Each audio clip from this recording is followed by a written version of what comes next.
Your host, Congressman Buck McKeon.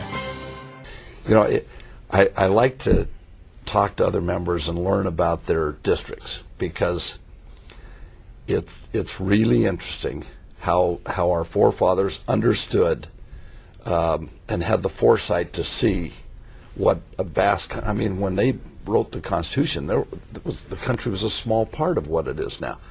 And you look at your rural area of Tennessee has some real similarities and some real differences to my district.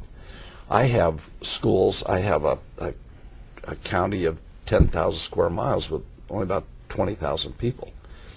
And they have some small schools. I have another county of about 3,500 square miles with about 10,000 people. I have a school that was built for 100 kids. They only had 60 kids.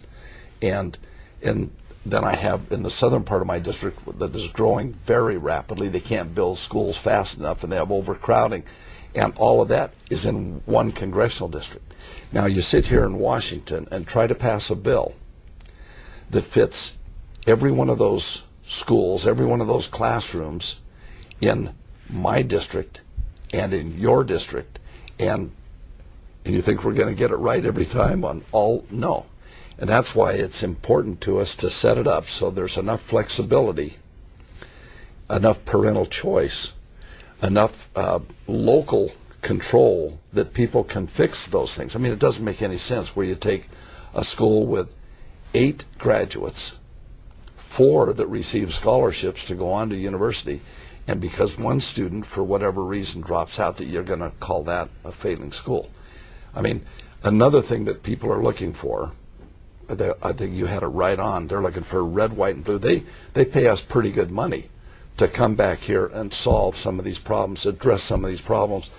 It's like the last year, we've been just kind of treading water. We're really not addressing the things that we're sent here to do, and it's unfortunate.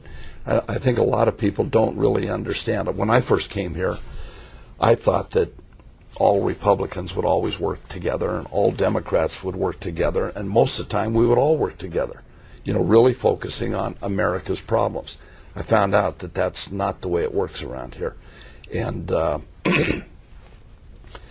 it's unfortunate, because one of the things our forefathers, I think when they established our system, I think they did it with inspiration, and they did it with the idea that they didn't want one person to get too much power.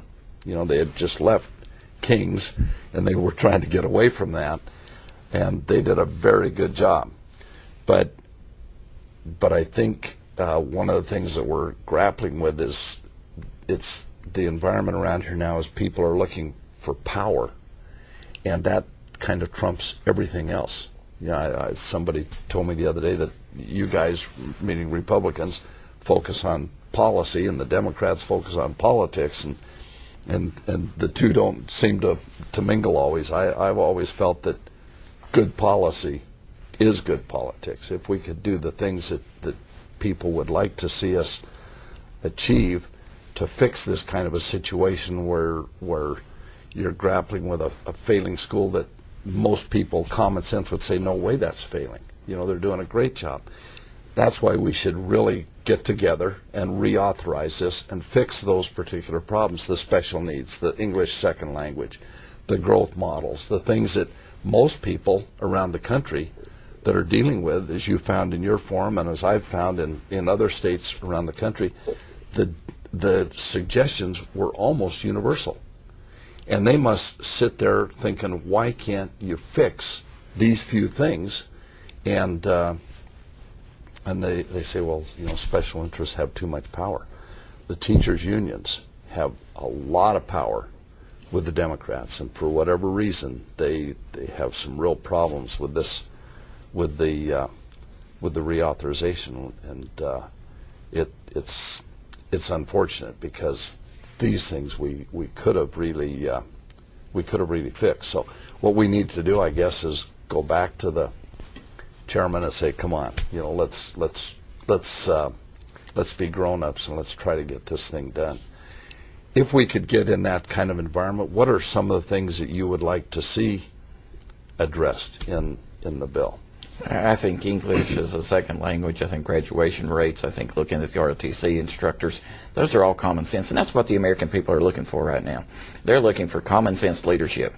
Here in Washington this month, the leadership in Washington has decided the most important thing in America is to hold a week-long hearing on baseball. Now, I don't hear that in my district as the #1 issue. I don't think East Tennesseans go to bed worried about baseball, and they don't wake up in the morning worried about baseball. But they do worry about the economy. They worry about too much spending. They worry about too much taxing. They worry about their children having a good education so they can go out and get a good job, compete globally.